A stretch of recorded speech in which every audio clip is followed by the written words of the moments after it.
We are back, and we are joined now by Taylor Lorenz, tech journalist, author of the best-selling book Extremely Online, The Untold Story of Fame, Influence, and Power on the Internet, host of Power User, the podcast, and founder of the tech and online culture newsletter User Magazine. Taylor, thanks so much for coming on the show today.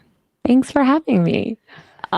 So you have this video on your YouTube channel entitled Somebody Needs to Do It, which is a reference to the widespread memes that we do not endorse at all, jokingly referring to Trump's assassination. And we should be abundantly clear, that your analysis isn't endorsing these memes or encouraging them in the slightest. Neither am I. But it is examining like the political fury behind them. And let's just take a listen to a few minutes of your work on this. I really would encourage people to watch the whole video. But I found this section just to be kind of indicative of a lot of what you had to say in the video. And I wanted to play that for a little bit for people. So we'll start here.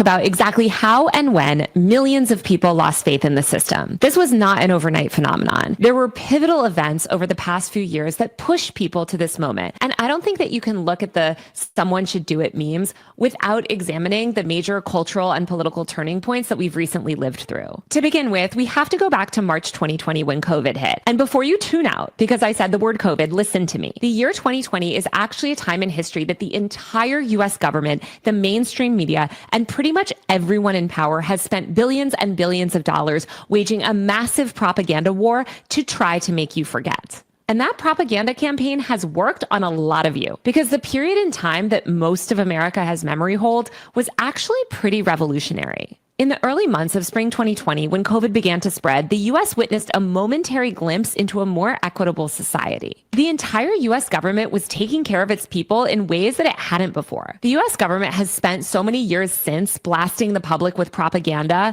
that a lot of people today have forgotten just how revolutionary 2020 was. Policies that we were always told were absolutely impossible in America suddenly came to fruition. I want to go through a few notable ones. There was the CARES Act, enacted in March 2020, which provided direct financial assistance to struggling workers by extending unemployment benefits and offering an additional $600 per week. The Families First Coronavirus Response Act, which also passed in 2020, mandated paid sick leave and increased funding for food assistance programs, lifting countless people out of poverty. On a state level in 2020, states like New Mexico began offering free childcare, a policy that lifted approximately 120,000 people above the poverty line. The state even began taking budget surplus directly from oil and gas revenue to fund early childhood education. This stuff was so progressive, I actually can't even imagine it happening now, which is again because of the downstream effects of all of this propaganda trying to make us forget this stuff. Other states, including Connecticut, implemented universal free school meal programs,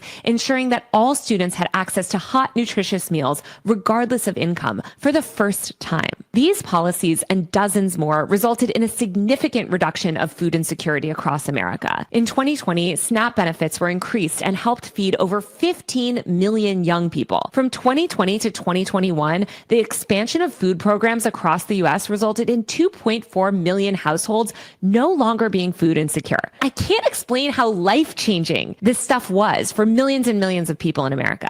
And people weren't just being fed. Millions were also suddenly able to get health care in 2020. The government made it easier than ever to enroll in Medicare and Medicaid, which resulted in millions of people who had been previously unable to afford health insurance suddenly able to get care. The government invested $145 million in expanding telehealth services, meaning millions of disabled and housebound people could finally access care, some for the first time in decades. In 2020, housing insecurity plummeted thanks to federal policies like the Treasury Department's ERA program, which provided over $46 billion to support housing stability for renters. There was a nationwide eviction moratorium, and the government rolled out a suite of tenant protections. California, actually, where I live, helped thousands of previously unhoused people gain access to permanent housing. I don't want to go on too much, but these are just a sliver of the policies that we saw the government enact during the early days of the pandemic, and they showed everyone in America for the first time ever remember what was actually possible if we allocated just a fraction of the billions and billions of dollars that we spend on the military and things like tax cuts for the rich towards the public good. So that was just such a phenomenal summation of things that we have, as you say, memory hold about what our politics looked like in that period. Just writing down some of the things that the themes of like what the government provided for people. Increased SNAP, which the Republicans are now slashing. And on a regular month, SNAP, I think, feeds 40 million Americans and helps with their food insecurity. You talk about how 15 million more were added and were allowed to use SNAP to alleviate some of their food insecurity. Healthcare, Medicaid expansion being escalating during that period. States that had previously rejected it because it was Obama socialism needing to do so. Now the Republicans are trying to cut that. Housing, the eviction moratorium. People understanding that like housing doesn't have to be this way. And right now rent is the highest it's ever been in the wake of that. These are just three enormously important elements and of course, COVID with healthcare and the effects of that. Enormously important things in our politics that just within a year, it seemed like the conversation around them, at least for Americans, completely transformed. Yeah. I mean, yeah. But it transformed. And as what I want people to understand is this was intentional.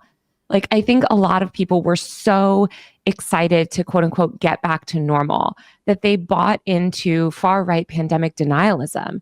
And essentially, once the vaccines came out, convinced themselves that they wanted to go back to quote unquote normal, as in the world before 2020, and not advocate for any of these ongoing protections, because to advocate for a lot of these ongoing protections would require acknowledging that the pandemic is ongoing, which it is. And right. They wanted to, and I understand that impulse, but they just sort of retreated back into individualism. And what I try to outline in my video is that this pandemic denialism that frankly has taken hold in the left and among liberals, like very much driven by liberals and the right, of course, which has always been denialist about the pandemic, sort of set the stage for this like memory holing, and that we should not only acknowledge the ongoing pandemic. We have literally a new variant that people are saying causes razor blade throat right now that's hitting America, but also that, yeah, we should look back at that time and be like, wait a minute, why did we let that stuff end? That was like a good time. And I made this video after seeing a bunch of TikToks, not just about the somebody's got to do it meme, but about nostalgia for 2020 and being like, why is life so hard now? Like, I'm nostalgic for 2020 when like I had it just for like a minute, like a slightly easier. Right. And when you talk about COVID denialism too, it really, I think, underscores some of these new kind of insidious elements in the Republican Party and in the Trump 2.0 administration. RFK Jr. as a figure, of course, his popularity exploded during that time period. And for me, I have been framing this to people about like, this is because people have a fundamental anxiety about their healthcare. And I think that anxiety, of course, exploded during COVID. Because we don't guarantee healthcare as a right in this country. And so it leaves the door wide open for charlatans to say, as long as you take my supplement, you're going to be okay, undercutting the notion of public health, because what is public health if we don't have public health care? Exactly. And I also think like what RFK is selling is just a little bit more extreme version of individualism that frankly the Democrats sold the public on in 2021. In 2020, we had enormous solidarity. There was this idea of, I'm not just masking to protect myself, I'm masking to protect you and other people from this deadly and dangerous airborne disease. Then they sort of gaslit the public into saying masking is a personal choice. We don't get personal air. Airborne disease is real. Air is shared. We could clean the air. We could make sure that schools are safe, workplaces are safe. Now they're banning masks. They won't even let workers protect themselves. COVID and the pandemic is the biggest labor issue of our time. And it has just been ignored to force people back to work in unsafe working conditions. We should have learned lessons about airborne disease and implemented mitigations. And now most people, as you're saying, have this deeply individualistic view of public health where they don't view that it's their responsibility to keep anyone else safe. Like they just want to be able to go about their life and think exactly like you said, if I buy the right supplement, I can sort of like purchase my way, into health. And in some ways you can, right? Obviously, the more money you have, the better health outcomes you have. But getting disease is not good. Getting disease repeatedly, even if you're vaccinated for that disease, is not good. It doesn't build your immune system. It's the opposite. And so I think a lot of people but they've internalized this idea of like, get back to work, don't complain. Sorry that you're sick now 7 or 8 times a year, more than you were before the pandemic because your immune system's been damaged. But, you're not getting, as you mentioned, you're not getting any time off. You're not getting any paid sick leave anymore. And the entire political system has set the stage for that. I don't think RFK could be doing what he could be doing now if Americans weren't already primed to have this individualistic view of health. And the Philadelphia Whole Foods workers and the Amazon workers who started their unionization efforts in the wake of the pandemic explicitly cited the lack of pandemic protections and COVID protections as something that galvanized them to demand more from their workplace. And you can see a very clear story when you also see the reaction to, how like business owners that are being employed in cities like San Francisco to force people back into the office because, hey, we're concerned about the value of commercial real estate and this high rise is worth this is how capitalism affects public health and people's personal health. And it's forcing, what drives me crazy is that all these people were so desperate to believe the propaganda that COVID just magically disappeared and somehow isn't harmful anymore. Diseases are harmful. Again, get vaccinated, but being vaccinated does not prevent necessarily unfortunately, we don't have sterilizing vaccines, right? So you can still get infected when you're vaccinated. It's very common. We never demanded protections. And as you said, a lot of labor organizers did. I say we as in like the collective public, and many people with large platforms on the left have pushed this denialism. They haven't said, hey, look, our workers will go back to work when you have air filtration, when you have air monitors, when we have paid sick leave, when we have free and easy access to COVID testing and testing for all, measles and all the other diseases that are coming back. Instead, it's just get back to work. And the most insidious thing I've seen with healthcare workers too, where they're forcing healthcare workers back to work without PPE. I was just in the hospital this past weekend, and the doctors were saying that they can't, basically they're encouraged not to wear masks. And they have all these signs that say, we want to see your smile. Disgusting. These are, these are people that are treating immunocompromised people, disabled people. And these healthcare workers are being told, nurses are being told not to mask. How about the teachers, right? The teachers unions. Oh my God. I heard Pete Buttigieg on a podcast, what was it, a few days ago? Maybe we can find that and we can talk. You have it? Oh, there you go, Matt. Thank you. Pete, maybe we just play this because, as you're saying, this is a bipartisan, unfortunately, effort to create this level of denial. This was what Pete Buttigieg said he would change if he could go back in time in 2020. He was on the podcast with that guy, Tim Miller. I'm forgetting the name of his show. But the Bulwark. The Bulwark. This answer is disqualifying. Yeah. We're going to go back to right after Biden gets the nomination in 2020. So, you just endorsed him and you're Pete from today. And you get to talk to Pete from back then. What do you think y'all should have done differently? One, for the love of God, figure out a way to get the schools open sooner. We got very knee-jerk about this, and the costs were not just politically, but in a profound way. I think for the generation, the costs were profound, and I think anybody who's involved, who was, by the way, obviously doing their best to deal with a crisis that killed a million Americans. Sure. But I think most people involved would like to be able to have found a way to safely get more schools open more quickly. That was a great first answer. I'm sure you think that. Very specific. Find a way. Yeah. And I love how he says the first thing that he says is the cost politically. Yeah. That's the first thing that he says. Yep. Go ahead, Taylor. The floor is yours. It's infuriating because, again, he's feeding into this right-wing narrative that we didn't go further enough. Biden already enacted policies that were further to the right of Trump when he took office. He forced everyone back to work. They misled the public greatly about the vaccines and their ability to sterilize. Like, they said that COVID, you can't get COVID. That was I just want everyone to, Julia Doubleday, who's a fantastic writer. She has The Gauntlet, which is a wonderful Substack that's covered all this. She's really detailed it so well. But and I remember this myself with my job. The reason you were allowed to go back to work if you were vaccinated was because they believed at the time, or who knows how much they knew, but that you could not get COVID if you were vaccinated. So therefore, it was safe. By the summer of 2021, we already knew that was true, and there was rampant breakthrough infections and breakthrough deaths. And there was no reevaluation of the policy. It was just like, no, we said get back to work. And it's like, but you said get back to work because it was safe, and it's not safe. And you're not putting any protections in place, especially in schools, which are a primary driver of COVID spread. Because here's the thing, although children respond to disease slightly better, children still get long COVID.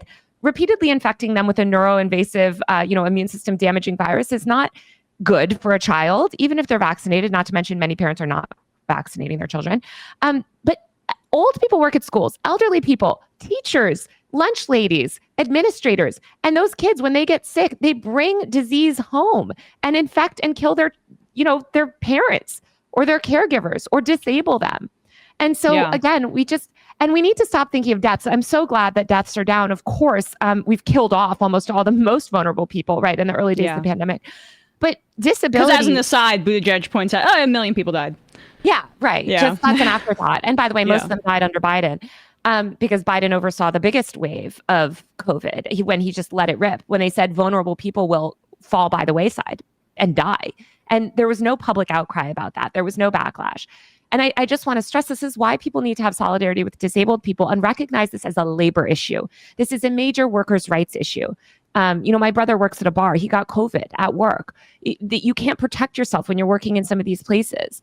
And so we need things like, if you're not going to be able to mask everywhere, right? Like eateries and things, upgrade the ventilation, test. Like there are things we can do to reduce community spread. I'm not saying everyone needs to have an N95 strapped to their face at all time. Again, that's a very individualistic solution. Yes, masking is solidarity. Masking itself is not individualistic. You are, protecting others. But we can't only rely on things like that. We need to have paid sick leave, better health care, and upgraded ventilation and free testing and all of these other things that have made it so that it's safer in other countries than it is here.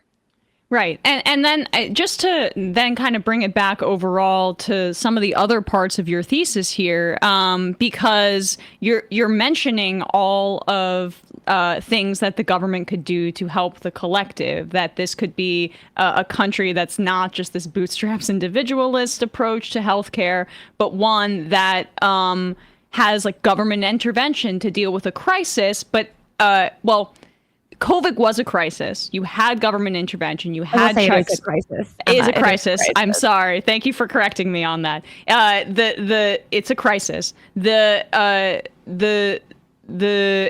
expansion of the child tax credit, the eviction moratorium, all of those policies showed people what the government could do, right? It was this demonstration of the government's power, where we've been told in this country for quite a while that the government is the problem. And so you also talk about how when that went away and Biden and Joe Manchin, right? Like there was not the prioritization of the extension. Well, Biden did try to extend the child tax credit, but Joe Manchin kills it. And then what can we do?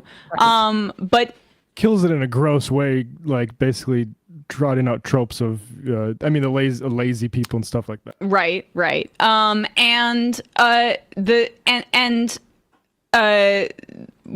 In doing that, basically, kind of put people back into a very difficult situation, which I think you can't tell the story of Trump winning on some sort of like backlash to the economy without telling the story of how a lot of these protections went away. And this bred this level of nihilism in our politics that you also speak about in this video.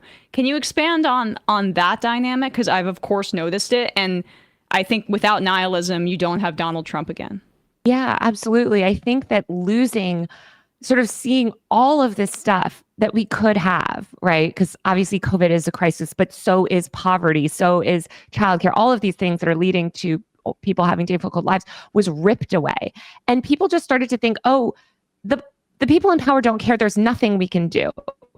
And they started to feel defeated. They started to sort of first, I argue in my video, party away their problems. You see the rise, and I sort of chart it through memes of this time of like, basically retreating into individualism and also just being like, okay, LOL, nothing matters. Nothing matters. The world is a joke. We all live in hell, which is sort of true, but like, that doesn't mean that we shouldn't have solidarity with each other and like we shouldn't exert our collective power. And I worry that that's where we're going again, because people feel so powerless. And I understand why, because the system is so rigged, right? In so many ways. But I think 2020 is an example of the pressure that we can put, because the media was also putting pressure on the government back then. It was this mass collective pressure to actually hold Trump accountable and to like push for these public, this public response.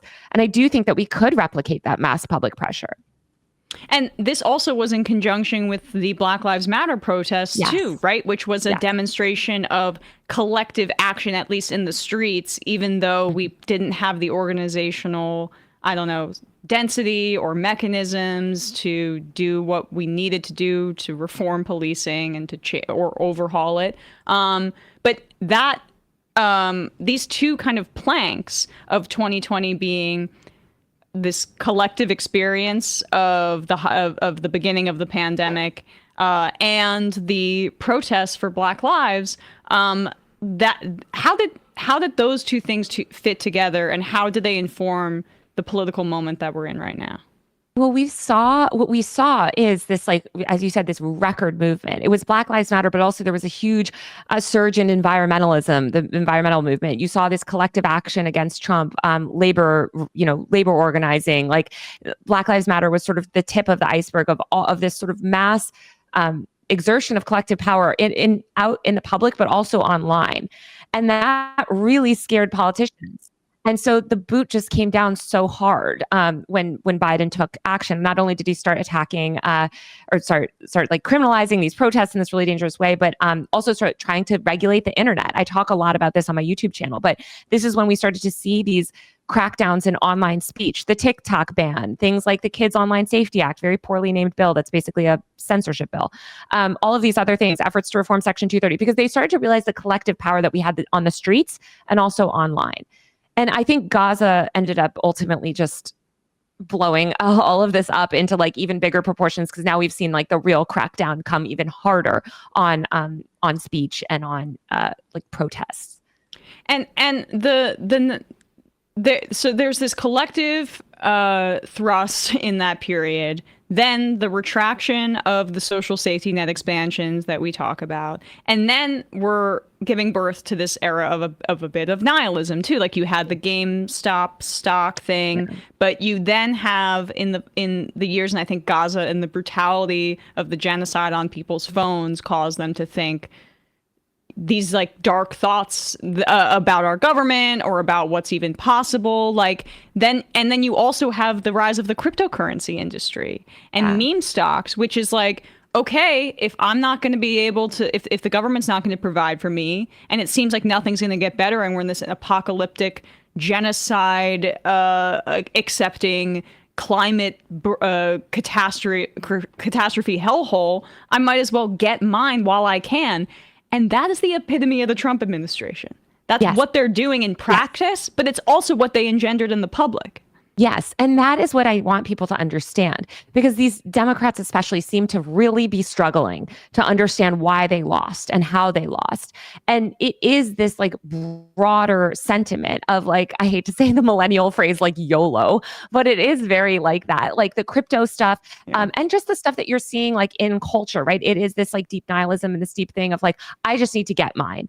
And especially when you talk to young people, you hear this. I've reported a lot on the rise of like the e-commerce scams. And, I've been writing a lot about OnlyFans recently. I was talking to an OnlyFans worker last night who has been laid off from their job like 4 times. They've lost like 4 jobs, and service work jobs. And because of all of this sort of broader economic issues, And they're like, you know what, YOLO. Like, not that there's nothing wrong with starting OnlyFans, but it's like this nihilism of just like, I don't care. I need a get rich quick scheme because nothing is real. And as long as I have money, I have power and control in this country, and I can buy my way into health. I can buy my way into safety. The reality is that nihilism is false. You're not going to be the crypto billionaire. You're going to lose your money. You're not going to be able to buy your way out of disease. I'm sorry. You have a human body just like everyone else, and I just want people to sort of realize that. Right. And you have the flip side of it, right? Which is that there's this anger that's more productive, but there's nowhere for it to go except for the memes that you're talking about, jokingly about talking about killing billionaires or world leaders. And that's the positive that I see coming out of this, is the anti-billionaire sentiment that those same corners of the Democratic Party that you talk about are trying to currently tamp down by making it like it's really housing reform. It's not the billionaires that you should be mad at. I keep returning to that because there was just a poll that came out, and we'll go through it later, about what voters actually respond to, and it's the obvious one. Yeah, I don't understand how the Democrats, I don't think they spend time online. But you see these pervasive media, and this is what I talk about in my video too. You can sort of read the sentiment, the broad public sentiment, through the internet very effectively, especially through these mass cultural moments and memes. And I think people are realizing, and I talk about this in the video too, like, the violence is sanctioned by the government. Like, we have witnessed what they've been doing in Gaza. We've witnessed what they've been doing to student protesters. America is a very violent country, and the government is actually totally comfortable with violence. It's just when violence is directed in the wrong direction that they have a problem. Right. And so you see this, people are like, all right, well, if violence is okay, then like, why can't we, harm the billionaires that are causing us trouble? The healthcare CEO. And that's where you are starting to see more of that, right? Like the Luigi, and just like people taking violence. It feels like the only language that the government speaks. And so they are going to do that because, again, they feel like they have no viable path to reforming the political system because they've been shut out by the Democrats and and the Republicans are selling them sort of a false dream. And so there's just a lot of disillusionment. And lastly, because I know you have to run, Taylor, but like this is where your reporting is so important, is because you have a very good kind of sense of the internet and how that melds into our politics. And you also talk about how 2020 was the year that the almost firewall between the internet and our politics just broke. And I think that the Democrats were really slow to that. I think even the most centrist consultants would agree. But in what manner were they slow to it? Yeah, they refused to recognize the internet. Biden's entire thing in 2020 was like, the internet isn't real life. I think of, collectives like TikTok for Biden, which is now Gen Z for Change, a collective of hundreds of very influential, highly influential Gen Z TikTokers that came together to get Biden elected. They were like, look, we don't love him. They're very progressive, but we're going to get him elected. Biden thanked him, said they were essential in turning out the youth vote. By the end of 2023, I think almost all of them had been blacklisted from the White House because they were pushing him on things like COVID, Gaza, right. Other climate. And there was this idea of like the internet isn't real life. It's not true. And the Democrats, I would say, they know in their hearts this isn't true because they're pushing some of the most dangerous tech legislation today, trying to censor speech on the internet. And that is one thing that the Democrats have aligned themselves with Trump on very much, is censoring online speech. And I have a series on my YouTube channel called Free Speech Fridays where I break down all of this bad tech legislation that we're seeing. But they really do want to control the internet. Both political parties want to exert ultimate control over speech online because they don't want people protesting. They don't want people organizing. And that's a shame. I just had Aiden Walker, who's a researcher, on my podcast today, talking about the power. The internet really burst their bubble. It allows us to challenge the mainstream media narratives, challenge the government, and we need to fight for our civil liberties online. And so I would love to see more people, especially on the left, get involved with those fights, because I think a lot of people that's sort of slid under the radar. I know tech policy is not like a fun thing to talk about, but it is people like Richard Blumenthal, Mark Warner, these Democrats, Amy Klobuchar, that are aligning with the right, like people backed by the Heritage Foundation, to censor speech. Lastly, where do you see this, like, what do you see this like AI slop stuff doing to our politics? Is it overblown that it's like it's fooling people, or is it just like the enshittification of the internet? Like, are you concerned about that generally? It is the enshittification of the internet. I think some of it's overblown, but I saw actually just, I think it was the Daily Wire or PragerU already using AI generated content from that they made of Gazans. And people before the community knew it was appended to the tweet, people absolutely thought this was real. And so I think I'm sorry. I think it's going to get really bad. And I know I don't like to be hyperbolic. I'm generally like pretty conservative about like tech moral panics. And I don't think that, I think that we need smart legislation, but I worry that in the midst of all this moral panic about social media and AI, we're allowing the government to pass these broad-based sweeping censorship laws that not only don't address the fundamental problems with our tech ecosystem, but also censor legitimate speech. And so that's what I think we need to be careful on about the AI stuff. Taylor Lorenz, people should follow your work everywhere they can.